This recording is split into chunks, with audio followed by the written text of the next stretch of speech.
Hi friends, welcome to Rainbow Civil Service Academy. இந்த வீடியோல மே 7 and 8 கான டெய்லி கரண்ட் அஃபேர்ஸ் பார்க்க போறோம். டிஎன்பிஎஸ்சி எக்ஸாம்ஸ்க்கு ரொம்பவே ஹெல்ப்ஃபுல்லா இருக்கக்கூடிய இந்த கரண்ட் அஃபேர்ஸ் உங்களுக்கு உடனுக்குடனே கிடைக்கணும் அப்படின்னா rainbow civil service academy YouTube சேனலை மறக்காம சப்ஸ்கிரைப் பண்ணிடுங்க. Flamingo Sanctuary located in. So flamingo அப்படிங்கிறது வந்து ஒரு பறவை, அதோடைய சாங்சுரி எங்கே இருக்குது அப்படின்னு கொடுத்துருக்காங்க. ஸோ ஃபர்ஸ்ட் ஆப்ஷன் தானே க்ரீக், option B Odisha, option C Nagpur, option D Bangalore. Answer பார்த்தோம் அப்படின்னா தானே க்ரீக். ஸோ தானே அப்படிங்கிறது மும்பையில் இருக்கக்கூடிய ஒரு இடம். அங்கே இருக்கக்கூடிய அந்த க்ரீக் அப்படிங்கிறது அந்த கடலோட கலக்கக்கூடிய ஒரு இடம் அப்படின்னு சொல்லுவோம். இந்த ஆறு கடலோட கலக்கக்கூடிய ஒரு சில இடங்களில் க்ரீக் அப்படிம்போம். ஸோ அந்த இடத்துல ஃப்ளமிங்கோ சாங்சுரி இருக்குது. ஸோ அது வந்துட்டு இப்போ ரீசெண்டாக நியூஸில் வந்துச்சு. ஏன் அப்படின்னு பார்த்தீங்கன்னா ministry of environment, forest and climate change, அதாவது வந்து என்விரான்மெண்ட்டுக்கான மினிஸ்ட்ரி தான் இந்த ministry of environment, forest and climate change. இவங்க வந்து தானே க்ரீக் ஃப்ளமிங்கோ சாங்சுரியை வந்துட்டு ஈக்கோ சென்சிட்டிவ் ஜோனாக வந்து இப்போ ரீசெண்டாக அனௌன்ஸ் பண்ணியிருக்காங்க. First of all eco sensitive ஜோன்னா என்ன அப்படின்னு தெரிஞ்சுக்கணும். ஸோ ஒரு ப்ரொடெக்டட் ஏரியா இருக்கும் அப்படின்னு வச்சுக்கோங்களேன். ஸோ ஒரு சாங்சுரி இருக்குது அப்படின்னா அது வந்து ப்ரொடெக்டட் ஏரியா, அந்த ஒரு பறவைக்காக முக்கியமாக ப்ரொடெக்ட் பண்ணுறாங்க. அந்த ஏரியாவை சுற்றியும் வந்துட்டு மற்ற ஆக்டிவிட்டீஸை ரெடியூஸ் பண்ணும் அப்படின்னா வந்து அந்த ஏரியாவை ஈக்கோ சென்சிட்டிவ் ஜோன் அப்படின்னு அனௌன்ஸ் பண்ணுறாங்க. அப்படின்னா மற்ற எந்த ஆக்டிவிட்டீஸுமே அங்கே நடக்காது. இந்த ப்ரொடெக்டட் ஏரியாவை இன்னும் நல்லா ப்ரொடெக்ட் பண்ணுறதுக்கு ஹெல்ப் பண்ணக்கூடியதான் இந்த ஈக்கோ சென்சிட்டிவ் ஜோன் அப்படின்னு அனௌன்ஸ் பண்ணாங்கன்னா ஹெல்ப்ஃபுல்லாக இருக்கும். So they reduce development pressures over that area. ஓகேங்களா? ஸோ அந்த நேஷ்னல் பார்க்கையோ இல்லை வைல்ட் லைஃப் சாங்சுரியோ சுற்றி இருக்கக்கூடிய அதை சரௌண்ட் பண்ணியிருக்கக்கூடிய ஏரியாவில் டெவலப்மெண்ட் ப்ரெஷர்ஸ் இருக்காமல் இருக்கிறதுக்காக தான் இந்த ஈக்கோ சென்சிட்டிவ் ஜோன் அப்படின்னு அனௌன்ஸ் பண்ணாங்க. இப்போ ரீசெண்டாக தானேயில் இருக்கக்கூடிய ஃப்ளமிங்கோ சாங்சுரிக்கு இப்போது அதை சுற்றி இருக்கக்கூடிய ஏரியாவை ஈக்கோ சென்சிட்டிவ் ஜோன் அப்படின்னு அனௌன்ஸ் பண்ணியிருக்காங்க. அடுத்து who launched global methane assessment? Option A United Nations Environment Programme, option B climate and clean air coalition CCAC, option C food and agriculture organisation, option D A and B. இதற்கான answer பார்த்தோம் அப்படின்னா A and B, அதாவது வந்து United Nations Environment Programme அப்புறம் climate and clean air coalition இவங்க ரெண்டு பேரும் சேர்ந்து வந்து பார்த்தீங்கன்னா குளோபல் மீத்தேன் அசஸ்மெண்ட் அப்படிங்கிறது இப்போ ரீசெண்டாகிட்டு வந்திருக்காங்க. ஸோ மீத்தேன் அப்படிங்கிறது வந்து ஒரு குளோபல் வார்மிங் காஸ் பண்ணக்கூடிய ஒரு கேஸ் தான். கார்பன் டை ஆக்சைடு தான் மெயினாக வந்து குளோபல் வார்மிங் காஸ் பண்ணக்கூடியது. அதற்கு அடுத்து ரெண்டாவது முக்கியமான ஒன்று அப்படின்னு பார்த்தீங்கன்னா மீத்தேன் தான்.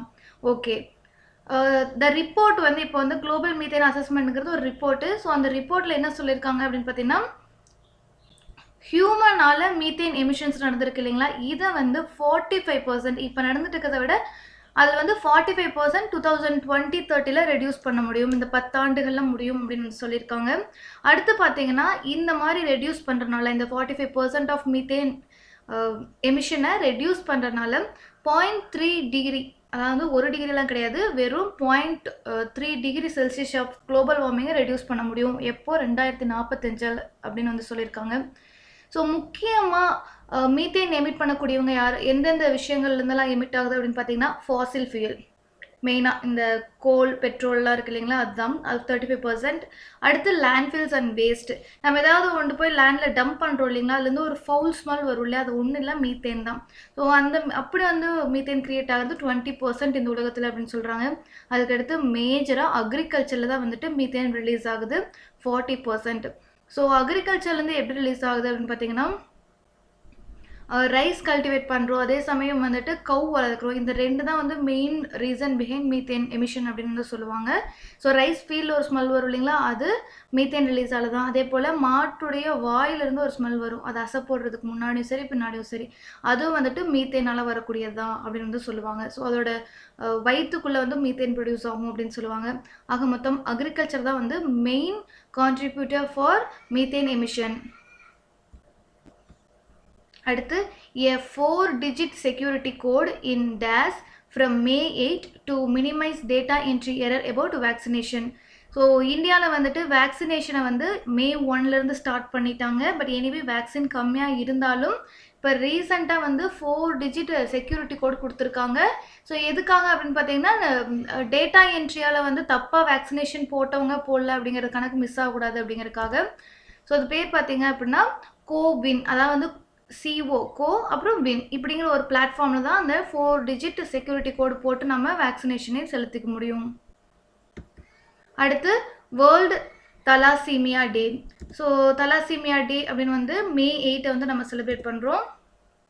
ஸோ இந்த வருஷத்துக்கான தீம் பார்த்தீங்கன்னா addressing health inequalities across the global thalassemia community. அடுத்து who wins Sheikh Zayed Book Award for her book Arabic Oration Art and a Function. Answer பார்த்தீங்கன்னா டாக்டர் தஹீரா குத்புதீன்.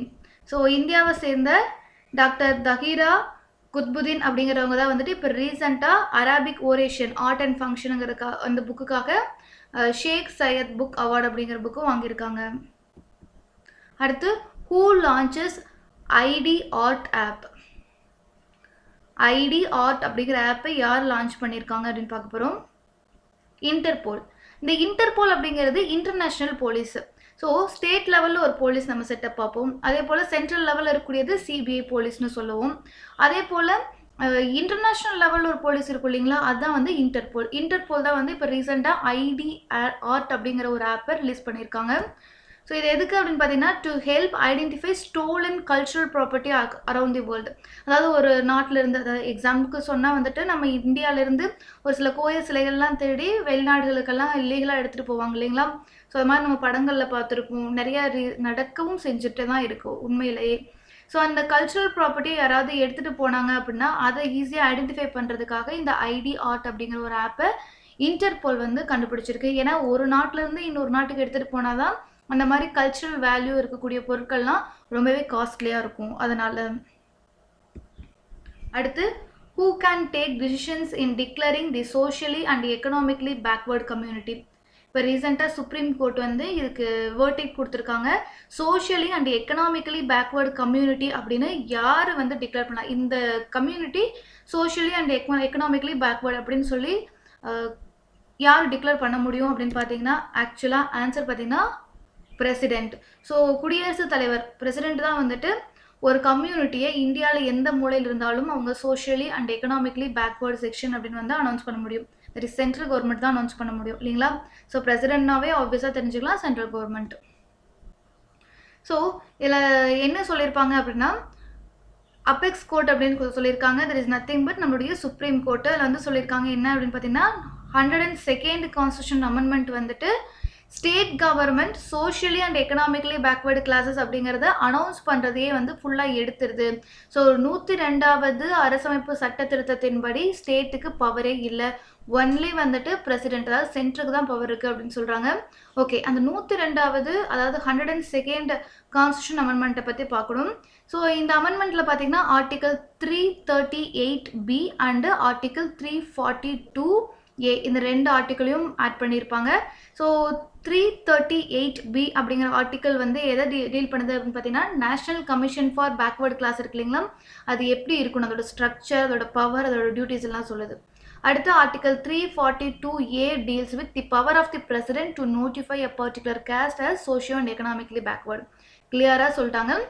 102வது சட்ட திருத்தத்தின்படி கான்ஸ்டியூஷன் அமெண்ட்மெண்ட் படி ஆர்டிகல் 342A ஆட் பண்ணியிருக்காங்க. அதில் only president can notify a particular caste as socially and economically backward class அப்படின்னு வந்து சொல்லிட்டாங்க. So அதை ஆமாம் அப்படிதான் அப்படின்னு சொல்லிட்டு சுப்ரீம் கோர்ட் வந்து அந்த கான்ஸ்டியூஷனாலிட்டியை வந்து வித்ஹெல்ப் பண்ணியிருக்காங்க. ஸோ இது வந்து ரொம்பவே முக்கியமானது. ஸோ ஃப்யூச்சரில் அதாவது வந்து வரக்கூடிய எக்ஸாம்ஸில் வந்துட்டு கரண்ட் அஃபேர்ஸில் ட்ரெண்டாக இருக்கக்கூடிய கொஷின்ஸ் எல்லாம் கேட்கணும் அப்படின்னா இந்த கேள்விகள்லாம் தாராளமாக கேட்கலாம். அடுத்து treaty of Lisbon is related to days. So இந்த ட்ரீட்டி ஆஃப் லிஸ்பன் அப்படிங்கிறது வந்துட்டு 2009 போடப்பட்ட ஒரு treaty. So it is related to permanent structured cooperation அப்படிங்கிறது, அதாவது பெஸ்கோ அப்படின்னு சொல்லுவாங்க.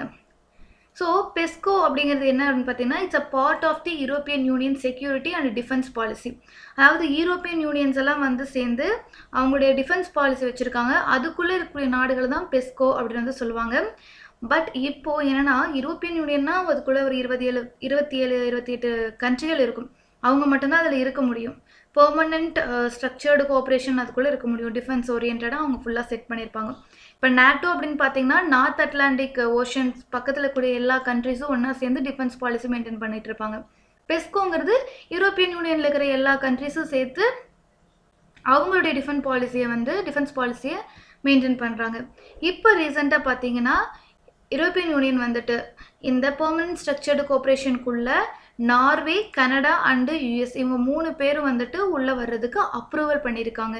ஏன் இது வந்து ரொம்ப முக்கியமாக பார்க்கப்படுதுன்னா கனடா, யூஎஸ் அண்ட் நார்வே இவங்க 3 பேருமே வந்துட்டு யூரோப்பியன் யூனியனில் இருக்கக்கூடிய நாடுகளே கிடையாது. அப்படி இருக்கிறப்போ யூரோப்பியன் யூனியனுக்குள்ளே இல்லாதவங்களையும் வந்துட்டு இந்த பெஸ்கோ டிஃபென்ஸ் இனிஷியேட்டிவ்க்குள்ளே உள்ளே வர்றதுக்கு யூரோப்பியன் யூனியன் அலோவ் பண்ணியிருக்கு அப்படிங்கிறது தான் அந்த விஷயம்.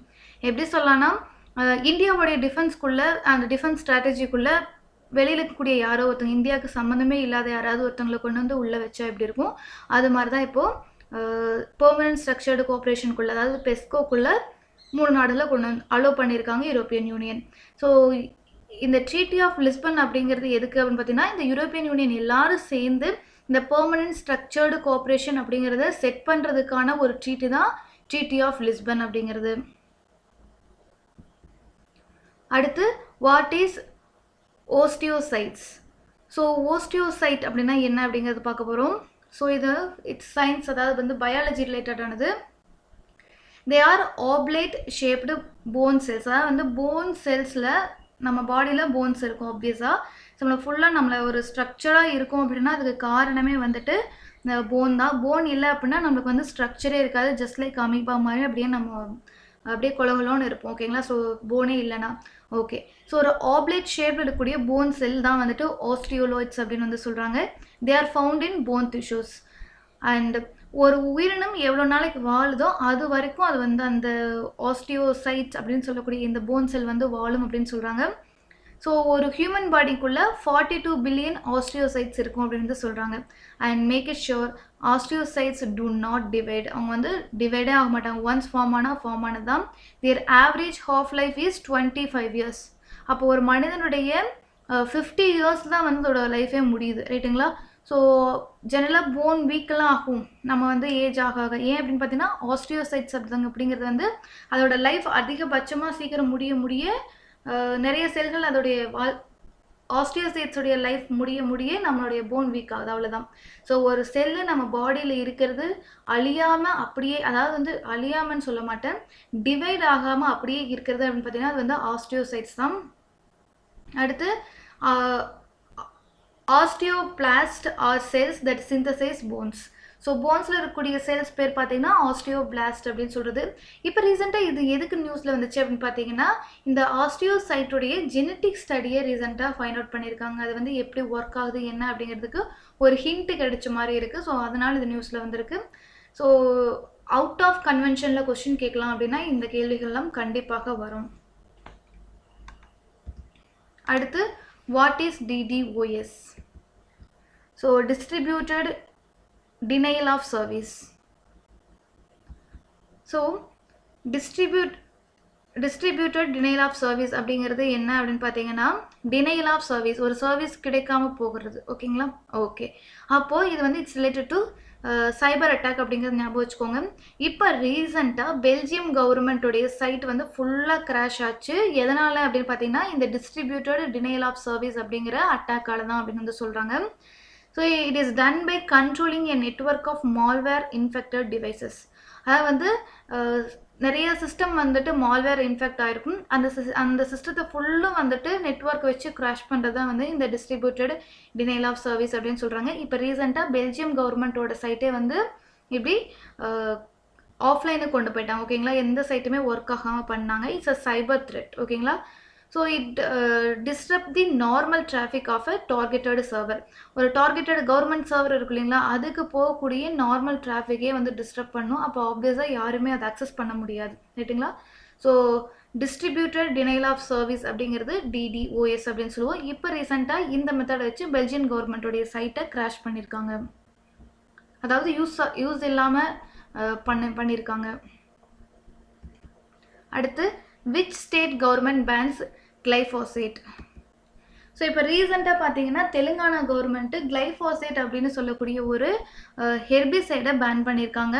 ஸோ அதை பற்றி தெரிஞ்சுக்கணும். It's a controversial herbicide is of course. ஏன் அப்படின்னு பார்த்தீங்கன்னா மெயினாக இந்த கிளைஃபாஸ்பேட் அடித்தோம் அப்படின்னா ஒரு செடி கூட இருக்காது, நல்ல பயிரும் கூட காஞ்சு போயிடும். ஸோ எல்லாத்தையும் கில் பண்ணக்கூடியதான் இந்த கிளைஃபாசேட்டோட ஒரு நேச்சரே. ஸோ இது மெயினாக எதில் யூஸ் பண்ணுவாங்கன்னா காட்டன் ஃபார்ம்ஸில் யூஸ் பண்ணுவாங்களா, ஓகேங்களா. ஸோ அந்த பருத்தி தோட்டங்களில் வீட்ஸை கில் பண்ணுறதுக்காக யூஸ் பண்ணக்கூடியது. ஸோ இட்ஸ் அ கார்சினோஜெனிக் அப்படின்னு சொல்லிட்டு இதை வந்து பேன் பண்ணிட்டாங்க. நிறைய நாடுகளில் பேன் பண்ணிட்டாங்க. நம்ம ஊரில் கேரளாவில் கூட ஃபஸ்ட்டே வந்து பேன் பண்ணிட்டாங்க. It is being ban to control the illegal cultivation of HDBT cotton. அதாவது HDBT காட்டன் அப்படிங்கிறது நம்மளுடைய கவர்மெண்ட்டால் அப்ரூவல் கொடுக்கப்படாத ஒரு BT காட்டன். அந்த BT காட்டனுக்கு வந்துட்டு இதை யூஸ் பண்ணுறாங்க அப்படிங்கிறதுக்காகவே மெயினாக இதை பேன் பண்ணியிருக்காங்க. So genetic appraisal engineering committee அப்படின்னு ஒரு கமிட்டி இருக்குது நம்மளுடைய கவர்மெண்ட்டில். அவங்க தான் வந்துட்டு ஒரு ஜெனட்டிக்கலி மாடிஃபைடு ஒரு பிளான்ட்டை வந்து அப்ரூவல் பண்ணுறதா வேணாமா அப்படின்னு முடிவு பண்ணுவாங்க. லைக் ஜெனட்டிக்கலி மாடிஃபைடு மஸ்டர்டு வந்துச்சு. ஸோ அதுக்கு வந்து நிறைய பேர் எதிர்த்தாங்க வேண்டாம் அப்படின்னு சொல்லிட்டு. இப்போ ஜெனட்டிக் அப்ரைசல் இன்ஜினியரிங் கமிட்டி ட்ரையலுக்கு விட்டாங்க. பட் ஆனால் இந்தியாவில் வரல, ரைட்டுங்களா. So apex body to approve anything that is changed genetic அப்படின்னா வந்து genetic appraisal engineering committee. Okay. So glyphosate வந்துட்டு நம்மளுடைய ஃபுட்டோ இல்லை வாட்டருக்குள்ளேயோ வந்துச்சு அப்படின்னு பார்த்தீங்கன்னா நம்மளுக்கு க்ரானிக் கிட்னி டிசீஸ் வருங்க. ஸோ ஜென்ரலாக இந்த கிளைஃபாசேட் அப்படிங்கிறது வீட்ஸை கில் பண்ணுறதுக்கோ இல்லை ஏதாவது ஒரு பயிர் வேணாம் அப்படின்னா அதை வந்து கில் பண்ணுறதுக்காக யூஸ் பண்ணக்கூடியது அப்படின்னு சொல்கிறோம். ஸோ ஒரு புல் பூண்டு கூட இல்லாமல் இருக்கணும் அப்படின்னு சொல்லுவாங்க இல்லைங்களா, அதுக்கு இந்த கிளைஃபாஸ்பேட்டை யூஸ் பண்ணுவாங்க. இப்போ ரீசெண்டாக இதை தெலுங்கானா கவர்மெண்ட் பேன் பண்ணிட்டாங்க. இது இல்லாமல் கேரளா கவர்மெண்ட் ஆல்ரெடி பேன் பண்ணியிருக்காங்க அப்படிங்கிறது ரொம்ப முக்கியம். அடுத்து which is the largest inland water body in the world? So உலகத்திலேயே இருக்கக்கூடிய மிகப்பெரிய inland water body. What is mean by inland water body அப்படின்னு பார்த்தீங்கன்னா அதாவது வந்து எல்லா பக்கமும் லேண்டால் கவர் ஆகிருக்கும், நடுவில் வந்து வாட்டர் பாடி இருக்கும். அப்படி இருக்கக்கூடிய மிகப்பெரிய வாட்டர் பாடி எது அப்படின்னு பார்த்தீங்கன்னா காஸ்பியன் சீ. ஸோ இப்போ ரீசெண்டாக இதை பற்றி நம்ம ஏன் படிக்கிறோம் அப்படின்னு பார்த்தீங்கன்னா ஸோ இங்கே வந்து நிறைய சீல்ஸ் வந்து இறந்துருக்குங்க. ஸோ ரஷ்யா பக்கத்தில் தான் வந்து மெயினாக ரஷ்யா இன்னும் நிறைய நாடுகள் வந்து காஸ்பியன் சீயை சுற்றி இருக்குது. ஸோ இப்போ ரஷ்யாவுடைய கடற்கரை பகுதியில் மெயினாக 170 சீல்ஸ், அதாவது 170 சீல்ஸ் வந்து ரீசெண்டாக வந்து வாஷ்ட் அப் வித் டெட், ஓகேங்களா. ஸோ இறந்த நிலையில் வந்து ஷோரில் வந்து கரை ஒதுங்கி இருக்குது அப்படின்னு சொல்கிறாங்க. ஸோ மெயினாக இது காரணம் என்ன சொல்கிறாங்க அப்படின்னு பார்த்தீங்கன்னா இண்டஸ்ட்ரியல் பொல்யூஷன். அங்கே இருக்கக்கூடிய இண்டஸ்ட்ரீஸ் வந்து அவங்களுடைய பொல்யூஷனை கடலில் கலக்கிறதுனால கடலில் அந்த காஸ்பியன் சீல் இருக்கக்கூடிய ஒரு சில சீல்ஸ் வந்து இறந்து போயிடுது அப்படின்னு சொல்கிறாங்க. இது ஜென்ரலாக நடந்துக்கிட்டே இருக்கக்கூடிய ஒரு விஷயந்தான்.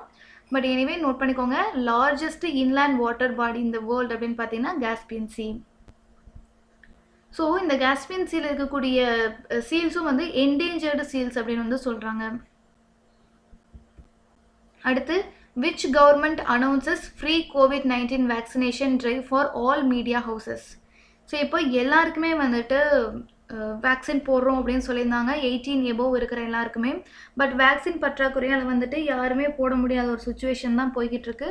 பட் எனிவே ஒரு மாநிலத்துடைய கவர்மெண்ட் பார்த்தீங்கன்னா எல்லா மீடியா ஹவுசஸ்க்கும் மெயினாக வந்து வேக்சினேஷன் ட்ரைவ் போட போகிறோம் அப்படின்னு சொல்லியிருக்காங்க. அவங்க யார் அப்படின்னு பார்ப்போம், டெல்லி கவர்மெண்ட். ஸோ டெல்லியில் இருக்கக்கூடிய நிலைமை நம்ம எல்லாருக்குமே தெரிஞ்சது தான். ஸோ ரொம்பவே ஒஸ்ட்டாக கோவிடால் அஃபெக்ட் ஆன ஒரு மாநிலமாக இருக்குது, ஒரு யூனியன் டெரிட்டரியாக இருக்குது. ஸோ அங்கே இருக்கக்கூடிய மீடியா வந்துட்டு ஆப்வியஸாக வந்து அட்ரஸ் பண்ணியே ஆகணும் கோவிட் எப்படி போயிட்டுருக்கு என்ன அப்படிங்கிறது. ஸோ அங்கே களத்தில் இருக்கக்கூடிய மீடியா பர்சன்ஸ்க்கு வந்துட்டு ஃப்ரீ COVID-19 வேக்சினேஷன் போட போகிறோம் அப்படின்னு டெல்லி கவர்மெண்ட் அனௌன்ஸ் பண்ணியிருக்காங்க. அடுத்து R21 by Matrix M vaccine is for dash disease. So இப்போ ரீசெண்டாக இந்த matrix M R21 matrix M vaccine அப்படிங்கிறத மலேரியா நோய்க்காக கண்டுபிடிச்சிருக்காங்க. ஸோ இது வந்து மிட் ஸ்டேஜில் இருக்குது, ட்ரையலில் மிட் ஸ்டேஜில் இருக்குது. இதில் வந்து பார்த்தீங்கன்னா 77% வந்து எஃபிகசி இருக்குது அப்படின்னு சொல்லிட்டு ரிசர்ச்சர்ஸ் ரிப்போர்ட் கொடுக்குறாங்க. ஸோ மலேரியாவை ஒழிக்கணும் அப்படின்னு நிறைய நாடுகள் வந்து போராடிட்டு இருக்காங்க. முக்கியமாக வந்து பிளாஸ்மோடியம் பால்சிபோரம் அப்படின்னு வந்து சொல்லுவாங்க. அந்த ஒரு பாரசைட்டால தான் வந்துட்டு இந்த மலேரியா நோயே நம்மளுக்கு வருது. அதே போல் கொசுக்கள் மூலமாக தான் ஒருத்தங்க உடம்புலேருந்து ஒருத்தங்களுக்கு மலேரியா வந்து கடத்தப்படுது. இந்த மலேரியா வந்து ஒழிக்கணும் அப்படின்னா ஆப்வியஸாக வேக்சின் வேணும். அந்த வேக்சினுக்கு தான் வந்துட்டு இப்போது ரீசெண்டாக ஒரு ரிசர்ச்சில் கண்டுபிடிச்சிருக்காங்க. மேட்ரிக்ஸ் எம் வேக்சின் ரீசெண்டாக கண்டுபிடிச்சதில் 77% எஃபிகசியோடு இருக்குது அப்படின்னு சொல்லியிருக்காங்க. It is created by university of Oxford. அடுத்து first US field test of GM mosquitoes begin in US. So யூஎஸில் வந்து ஃபஸ்ட்டு ஃபீல்டு டெஸ்ட் பண்ண ஆரம்பிச்சிருக்காங்க GM மஸ்கிட்டோவை, அதாவது ஜெனட்டிக்கலி மாடிஃபைடு மஸ்கிட்டோஸ். இந்த மஸ்கிட்டோஸ் தாங்க நம்ம ஊரில் பெரிய பிரச்சனை. ஏன்னா நிறையா ஃபீவர்ஸ், நிறையா டிசீசஸ் வந்துட்டு இந்த மஸ்கிட்டோனால் நடக்குது. அதுக்காக ஜெனட்டிக்கலி மாடிஃபைடு மஸ்கிட்டோஸை இப்போ வந்து புதுசாக ப்ரொடியூஸ் பண்ணியிருக்காங்க. அதை வந்து ஃபீல்டு டெஸ்ட் பண்ணுறதுக்காக ஃப்ளோரிடாவில், யூஎஸில் ஃப்ளோரிடாவில் இன்ட்ரடியூஸ் பண்ணியிருக்காங்க. உலகத்திலே இருந்தாங்க ஃபஸ்ட் டைமு. ஸோ இந்த ப்ரோக்ராம்ஸ் டார்கெட் பார்த்தீங்கன்னா ஏடிஸ் எகிப்டி கொசு வந்து அழிக்கணும் அப்படிங்கிறது தான். ஸோ இதில் என்ன பண்ணியிருப்பாங்க அப்படின்னு பார்த்தீங்கன்னா மேலுடைய, அதாவது வந்து மேல் கொசுவுடைய ஜெனட்டிக்கை வந்து மாடிஃபை பண்ணியிருப்பாங்க.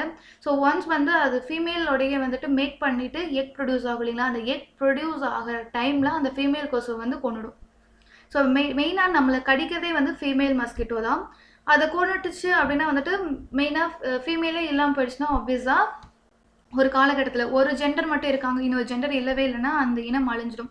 ஸோ அதுக்காக தான் வந்து இந்த GM மஸ்கிட்டோவை இப்போ ரீசெண்டாக ஃபீல்டு ட்ரையல் பண்ணிட்டு இருக்காங்க. இது வந்து genetically modified mosquito in the world அப்படிங்கிறது ரொம்ப முக்கியம். அடுத்து which ministry launches nation wide campaign to distribute AYUSH 64. இந்த ஆயுஷ் 64 அப்படிங்கிறத ஆயுஷ் மினிஸ்ட்ரி தான் வந்துட்டு இப்போ ரீசெண்டாக ரிலீஸ் பண்ணியிருக்காங்க. ஸோ அதை வந்து அதாவது இது மலேரியாவுக்காக கொண்டு வரப்பட்டது.